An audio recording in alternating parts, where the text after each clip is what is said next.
যে তুমি তোমার জীবনে এখনো পর্যন্ত কতবার হেরেছ। আমি জানি শুনতে খুব অদ্ভুত লাগছে না, যদি প্রশ্নটা আমাকে করো তাহলে আমার উত্তর হবে অনেকবার, একাধিকবার। আমি আমার জীবনে এখনো পর্যন্ত যতবার জয়ী হয়েছি তার থেকে অনেক বেশি পরিমাণ হেরেছি। আর আমার মনে হয় যে তোমার ক্ষেত্রেও হয়তোবা রেজাল্টটা ঠিক এমনই। না, শুধুমাত্র তোমার ক্ষেত্রে নয়, বরং এই পৃথিবীর প্রত্যেকটা মানুষের ক্ষেত্রেই রেজাল্টটা এমনই। বিশেষ করে আজ যারা সমাজের দৃষ্টিতে সফল, আজ যারা জীবনে অনেকটা এগিয়ে গিয়েছে, আজ যারা নিজের জীবনটাকে সুন্দর করতে সক্ষম হয়েছে, তারা জীবনে অনেকবার হেরেছে। কিন্তু দেখো, তারপরেও তাদের জীবনটা পরিবর্তন হয়ে গেছে। কেন জানো? না, তার কারণ একটাই, যে তুমি জীবনে কতবার হেরেছ তাতে কোনো যায় আসে না। তাতে কোনো যায় আসে না, কারণ তোমাকে শুধুমাত্র একবার জয়ী হতে হবে। আর তোমার এই একটা জয় তোমার সমস্ত হারের যোগ্য জবাব হবে। তোমার এই একটা জয় তোমার সমস্ত অপমানের যোগ্য জবাব হবে। আর জীবনে জয়ী হওয়ার জন্যে ভিন্ন কিছুর প্রয়োজন পড়ে না, ভিন্ন কিছু করার প্রয়োজন পড়ে না, বরং কোনো কিছুকে ভিন্নভাবে করার প্রয়োজন পড়ে। যারা জীবনে জয়ী হয় তারা ভিন্ন কিছু করে না, বরং কোনো কিছুকে ভিন্নভাবে করে।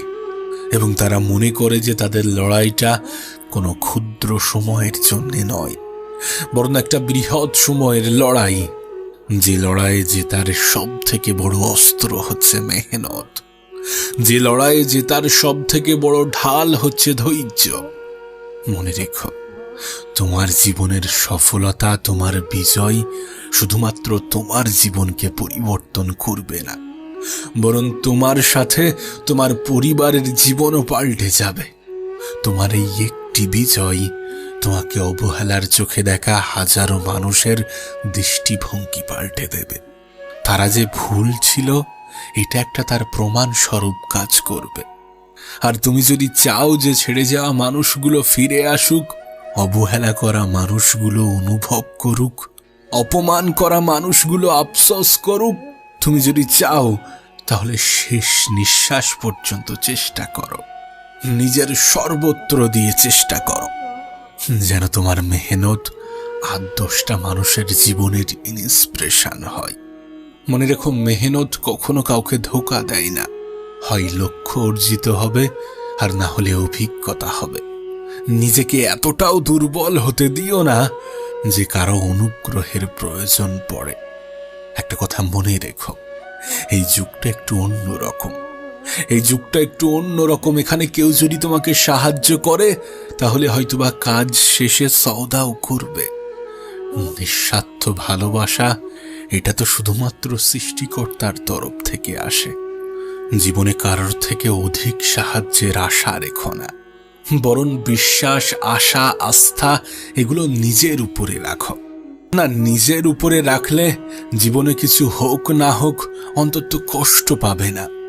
আসলে মন থেকে মজবুত হওয়াটা প্রয়োজন। অনেকে মন থেকেই হেরে যায়।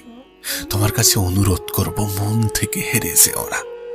নিজের মনের মধ্যে, নিজের জীবনের ডায়েরিতে হার শব্দটির আশ্রয় দিও না। নিজের মনের মধ্যে, নিজের জীবনের ডায়েরি থেকে নেগেটিভ শব্দগুলো মুছে ফেলো। একটা মানুষের পজিটিভ চিন্তা ভাবনা যেমন তাকে মজবুত করে, ঠিক একইভাবে একটা মানুষের নেগেটিভ চিন্তা ভাবনা তাকে আস্তে আস্তে মেরেও ফেলে। মানুষের নেগেটিভ চিন্তা ভাবনাই মানুষের দুর্বলতার কারণ হয়। আর একজন মানুষ মন থেকেই শক্তিশালী হয়। দেখবে, আমরা যখন কোনো রোগের ক্ষেত্রে কোনো ঔষধ খাই, কোনো মেডিসিন খাই, সেই রোগের ঔষধ আমাদের দেহে 50% কাজ করে। এমনটা নয় যে সেই ঔষধটা তোমার দেহে 100% কাজ করবে না। করবে, তখনই করবে যখন সেই ঔষধের প্রতি তোমার একটা বিশ্বাস থাকবে যে না, এটা খাওয়ার পরে আমি সেরে উঠব, আমি সুস্থ হব। তোমার বিজয়ের ক্ষেত্রে, তোমার সফলতার ক্ষেত্রেও এর ব্যতিক্রম কিছু নয়। তোমার মেহনতগুলো তখনই কাজে দেবে যখন তোমার নিজের প্রতি আস্থা থাকবে, বিশ্বাস থাকবে। আমার সাথেই কেন? আমিই বা কেন? সৃষ্টিকর্তা কেন আমার সাথে এমনটা করে থাকেন? আমার জীবনেই কেন এত সমস্যা? জীবনের কোনো না কোনো পর্যায়ে এমন একগুচ্ছ প্রশ্ন আমাদের মনে জেগেই থাকে। এ পৃথিবীর প্রত্যেকটা মানুষের মনেই জাগে। অপ্রিয় হলেও এটা সত্য। শুধু যে তুমি তেমনটা নয়, এ পৃথিবীর প্রত্যেকটা মানুষই সমস্যাহীন জীবন চায়। আমাদের অনেকের সাথেই এমনটা হয়ে থাকে। মনে হয় যে আমার জীবনে সমস্যার মাত্রা অন্যদের থেকে অনেক গুণ বেশি।